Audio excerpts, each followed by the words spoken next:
रहेगा। एलोपैथी में क्या है कि आप जाइए तत्काल आपको बहुत सारी चीज़ों की ज़रूरत हो जाती है, लेकिन उसके ऑपोज़िट आयुष में तो ऐसी कोई स्थिति होती नहीं है। तो देखो मैं आपको भी दर्शकों को बड़ा क्लियर करना चाहूँगा कि जो ये आयुष का ट्रीटमेंट कवर होता है, इसके अंदर आउटडोर ट्रीटमेंट कवर नहीं होने वाला है।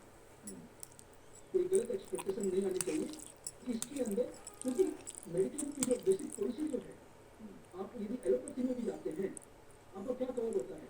आपको हॉस्पिटलाइजेशन कवर होना चाहिए।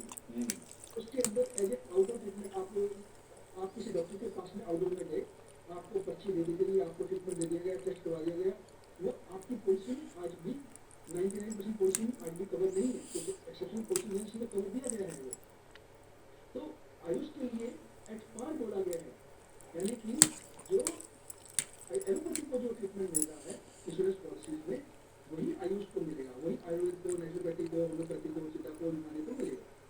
तो आप यदि जैसे डॉक्टर के पास में गए या एक आयुर्वेद के स्पेशलिस्ट के वैद्य के पास में गए या होम्योपैथी के डॉक्टर के पास में गए, तो उसने पर्ची दे दी कि आप ये दे दीजिए, आपने अपनी कुछ मेडिसिन दे दी, आप आ गए, तो वो न तो एलोपैथी में कवर है, न ही आयुष के अंदर ट्रीटमेंट ले लिया आपने, तो इसमें पॉलिसी में दोनों ही कवर नहीं होने वाले हैं। ऐसे में एक तो ये कहा गया आईआरडीए की तरफ से विमल जी कि जो जितनी कंपनीज हैं वो गाइडलाइंस जारी करें, वो एक स्पष्टीकरण दें जो उनके पॉलिसी होल्डर्स हैं।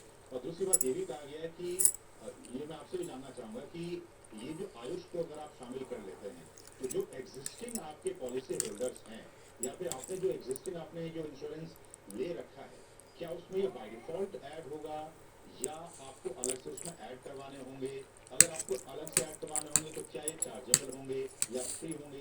इस पर आप क्या सोचते हैं?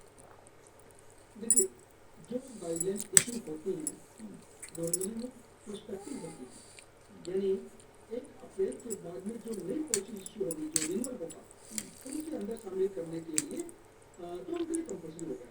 लेकिन जैसे मैंने आपको बताया कि पुरानी पॉलिसीज में, बहुत सारी पॉलिसीज में कवर है आयुष, और उसके अंदर नेटवर्क जो कवरेज है, यानी कैशलेस ट्रीटमेंट कवर है, वो पुरानी पॉलिसीज में भी आ जाएगा 1 अप्रैल के बाद में।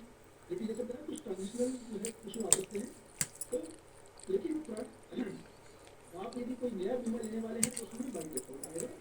पुरानी पॉलिसीज के अंदर ऑलरेडी कवर्ड है, तो उसमें कैशलेस शामिल हो जाएगा है। पुरानी पॉलिसी में कवर्ड नहीं है, तो वो रिन्यूअल के समय कवर होगा। आपके लिए उसके लिए एक्स्ट्रा प्रीमियम चार्जेबल नहीं है, क्योंकि प्रीमियम तो आप दे रहे हो एक ट्रीटमेंट के लिए, कोई बीमारी के ट्रीटमेंट के लिए दे रहे हो आप, ये चाहे वो आप आयुष ले रहे हो या एलोपैथी ले रहे हो, तो वो कौन सी आप ब्लड से ट्रीटमेंट ले रहे हो, उस कारण से प्रीमियम पर फर्क नहीं।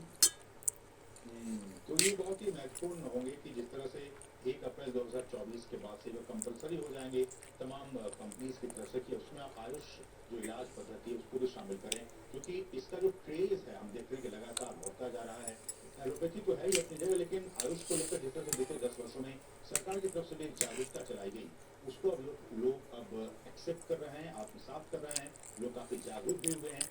अब सरकार की तरफ से आईआरडीए की तरफ से यह फैसला किया गया है कि अगले कुछ महीनों को यानी कि 1 अप्रैल 2024 के बाद से जो आयुष पद्धति है, नेचुरोपैथी और तमाम चीज़ें जो हैं, योगा की बात कर लें, यूनानी की बात कर लें, सिद्धा की बात कर लें, होम्योपैथी की बात कर लें, अब इसको भी उस जो बीमा कंपनीज हैं उनको शामिल करना होगा अपने पॉलिसीज में। तो ये बहुत ही महत्वपूर्ण कदम होंगे।